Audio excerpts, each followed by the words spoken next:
à tous, bienvenue dans notre podcast. Aujourd'hui, nous sommes avec PTSR Studio, une agence de communication qui est là pour révolutionner l'univers audiovisuel en RDC.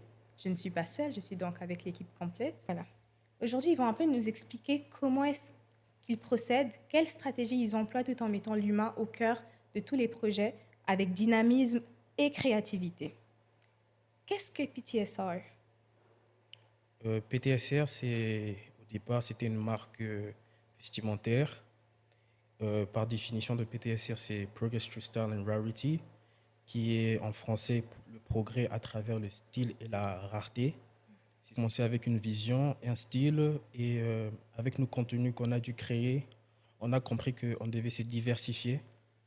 On devait se diversifier parce qu'on a compris qu'il y avait d'autres marchés qui ont vu nos contenus. À cause de ça, on s'est dit qu'on peut aller au-delà d'une simple marque vestimentaire.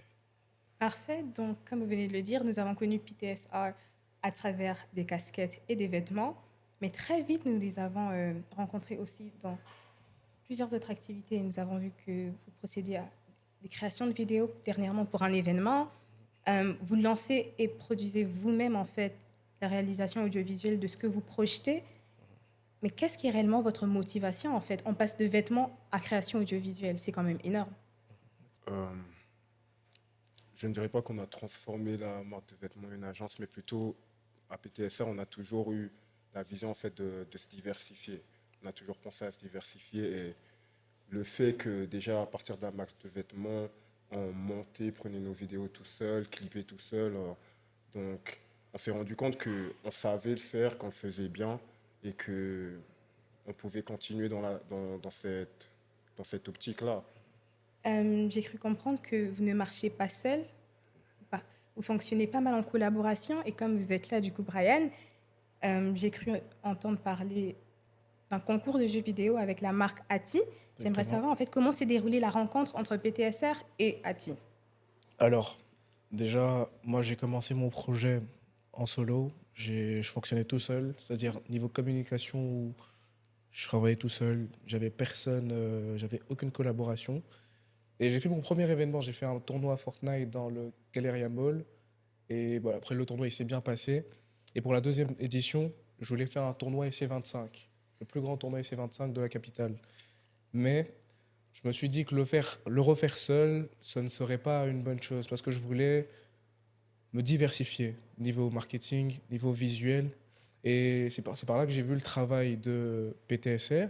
Bon, à l'optique, quand moi j'ai vu le travail, c'était encore qu'une marque dans ma Vestimentaire. vision. Hein, c'était encore qu'une marque. Et du coup, j'ai contacté Andy.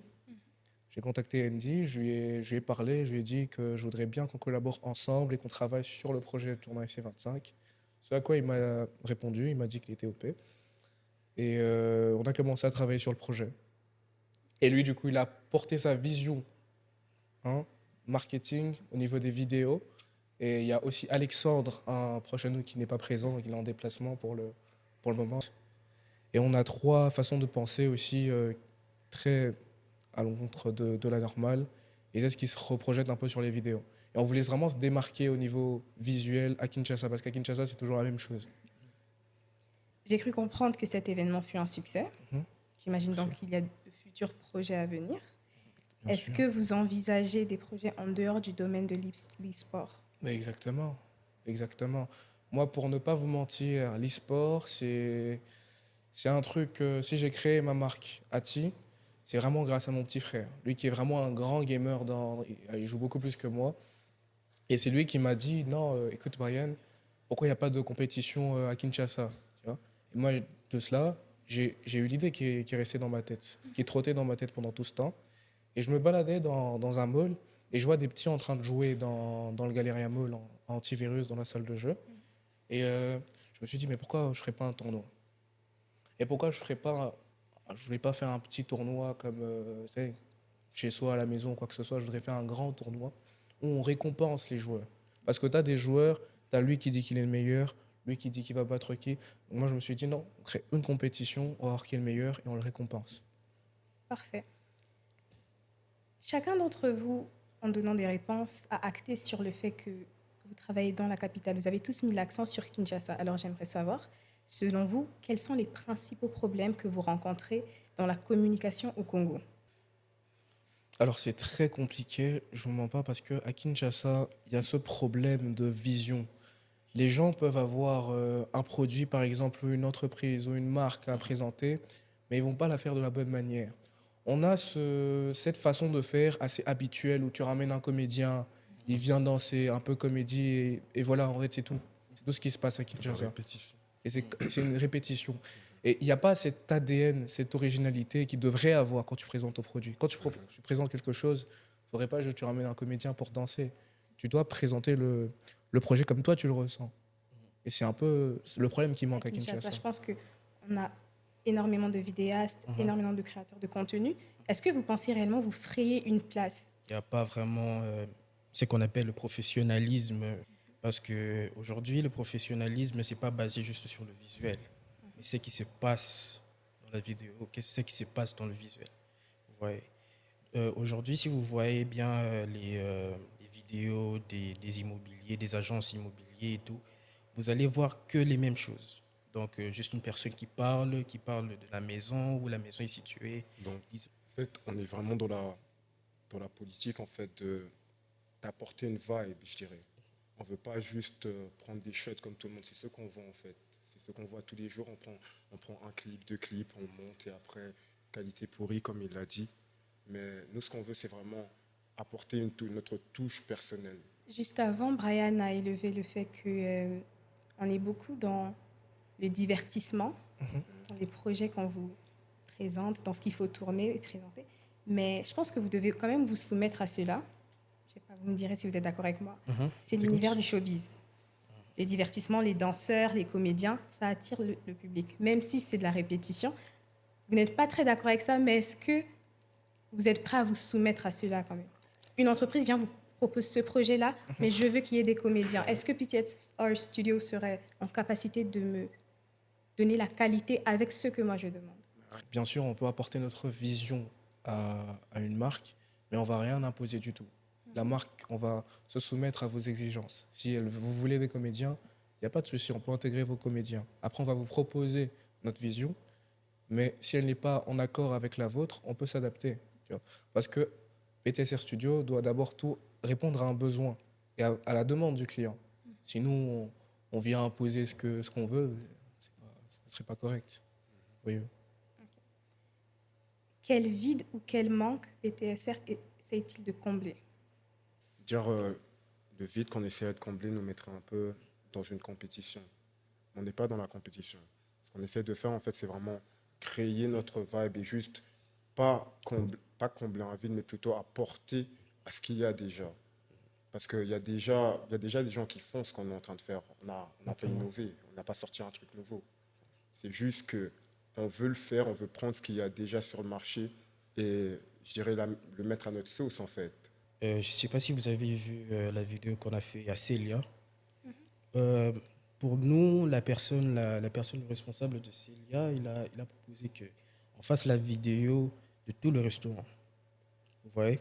Et il y avait des places vides. Donc, on se disait bien que ça ne sert à rien de filmer là où il y a des places vides et là où il n'y a pas de gens. Vous voyez? On préfère se concentrer sur le service. Donc, on a dû me prendre moi comme mannequin. Et on a fait une vidéo de comment me offre le service et tout, la nourriture et tout, et comment le vibes est à Célia. Vous voyez, parce qu'il y a le Célia Louange Bar et Célia Restaurant.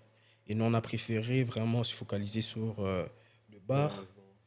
On s'est focalisé sur le bar parce que la majorité des gens, après le travail, ils se disent, bon, j'ai envie d'aller quelque part. Et pourquoi pas aller à Célia parce que le bar, c'est pour la nuit, vous voyez. Correctement. Comment parvenez-vous à équilibrer l'identité de vos clients et votre propre vision artistique? J'entends là que vous êtes très multifonctionnel. Des fois, vous vous transformez en acteur, vous rajoutez un peu plus de votre matériel. Donc, comment est-ce que vous réussissez à équilibrer les deux visions? En étant très à l'écoute du client, très à l'écoute de sa demande surtout, et se focaliser sur son besoin premier. Après, nous, ce qu'on va juste apporter, c'est notre vision des choses. Mais si toi, tu me dis, tu viens me contacter, tu me dis, non, je veux ça, ça, ça, ça, ça, ça, ça, nous, on va te proposer un projet dans tes attentes, avec notre vision. Voilà, c'est comme ça qu'on procède. Je sens un dévouement. Vous êtes jeune, congolais et entrepreneur. La demande est énorme dans la ville de Kinshasa. Je vois que vous passez d'un projet à un autre, tout en maintenant les deux. Très souvent, les gens qui fonctionnent comme ça abandonnent le premier. Ça fait 1 an maintenant, je pense que PTSR est lancé. Exactement. Le projet de base, du coup, c'était les vêtements et les casquettes. N'avez-vous pas peur de délaisser cela? Parce que là, il y a une forte concentration sur PTSR Studio, et c'est magnifique. Mais vous n'avez pas peur de délaisser en fait la marque de vêtements? Non.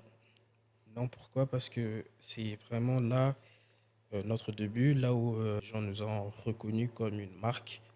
Et le truc maintenant avec les marques, précisément ici, c'est pas facile de lancer une marque et de continuer. Il y a plein de marques qui ont essayé de se lancer ici, mais après 2, 3 mois, vous avez vu que bah, ils font plus rien. Mais sans vous mentir, c'est vraiment pas leur faute. C'est vraiment pas facile ici parce que déjà pour fournir des vêtements ailleurs, venir vendre ça ici dans un prix qui peut balancer entre l'achat et la vente, c'est vraiment très compliqué. Mais en une année, on a dû vraiment sortir de ce cadre-là où on reste un peu dans un bloc où on ne fait pas de ventes parce qu'on a vraiment fait des ventes, ok, grâce aussi à mes partenaires aussi. Je vais dire le nom, Ben, Amissi et Farah, ok, parce qu'ils m'ont vraiment aidé sur la vente et ils m'ont vraiment aidé sur le projet de vêtements. Et c'est vraiment par là qu'on a commencé. Je ne crois pas qu'on va s'arrêter par là. Et pour PTSR Studio, c'est vrai qu'on a commencé avec PTSR Studio, mais le fait qu'on a commencé avec PTSR Studio, c'était vraiment quelque chose que j'avais planifié, qu'on a planifié dès le début de PTSR. Pourquoi? Parce que PTSR, je ne voulais pas que ça soit juste un seul truc. Je voulais que ça soit un truc qui inspire d'autres personnes à se lancer à d'autres trucs. PTSR Studio, c'est un peu ce qu'on fait d'habitude, un peu notre skill, ouais, je vais dire skill parce que là, les contenus, tout ça là, c'est quelque chose qu'on a créé par nous-mêmes et on n'a pas appelé d'autres personnes, on n'a pas cherché d'autres marchés, c'est eux-mêmes qui sont venus vers nous. Avec. Je dirais même que PTSR tout court a donné, en fait, a ouvert le chemin à PTSR Studio en réalité. C'est pour ça que je ne pense pas. Franchement, on peut pas abandonner PTSR. On va pas Exactement. laisser parce que on a commencé là et PTSR Studio est, je dirais carrément, une branche de PTSR permettant en fait, on a comme notre propre équipe en fait. On fait de la coupe pour les autres, on fait de la coupe pour nous-mêmes quoi. Donc c'est ça qui nous a permis d'être vus en premier déjà. Les vidéos qu'on faisait avec PTSR, on a pu voir la qualité, on a pu voir tout ce qu'on faisait en fait. Et, Moi, je le vois comme une grande filiale. yeah. Et je me dis que c'est que le début. Là, il y a PTSR Studio, peut-être PTSR Musique qui viendra plus tard, et plein d'autres. C'est magnifique. Du coup, ma dernière question serait de savoir si vous comptez rester sur vos plateformes, parce que du coup, on vous découvre à travers vos plateformes sur les réseaux sociaux, ou œuvrer davantage sur le terrain. Moi, j'ai découvert PTSR Studio à travers le festival Musikin, dans lequel, en fait, il y a eu des micro-trottoirs PTSR. J'ai trouvé ça fantastique.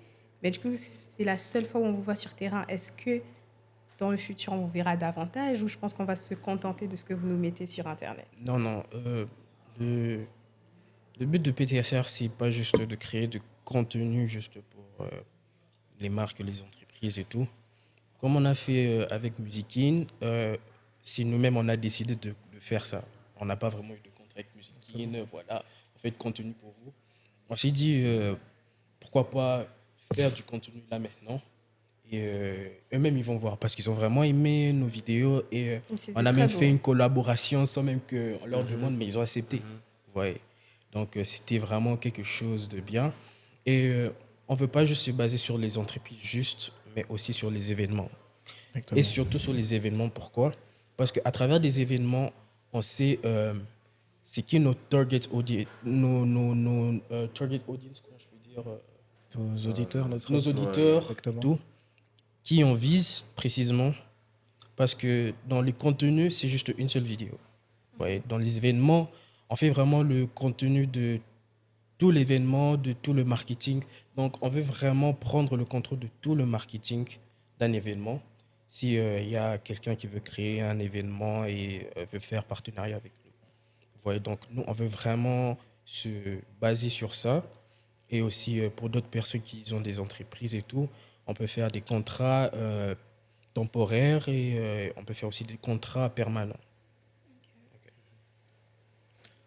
Mais le but, c'est vraiment de changer tout le marketing ici à Kinshasa et de rapporter une nouvelle vision, un nouveau courant d'air ici à Kinshasa. Et enlever de la tête que les communications congolaises doivent nécessairement être des comédiens qui viennent. On veut vraiment ramener un nouveau souffle, quoi. Une nouvelle vibe. Aller sur ce que nous, on appelle un tsunami Tsunami visuel. visuel. Tsunami Le fameux. visuel. Le fameux. Yeah. C'est un peu sur ça qu'on se lance. D'accord. Alors, PTSR est plus qu'une vision, c'est une approche audacieuse et créative. J'ose croire qu'on ne va pas s'arrêter là. Non, oui, Très Ah, prochainement, bien sûr. on entendra encore parler de vous. Mhm. Alors, je pense que nous touchons à la fin. Merci à vous d'être venus. Je Merci vous à en vous. prie. Et on compte sur vous, en fait, pour nous faire rêver davantage avec le tsunami visuel. Merci. Super. Merci beaucoup. Merci beaucoup.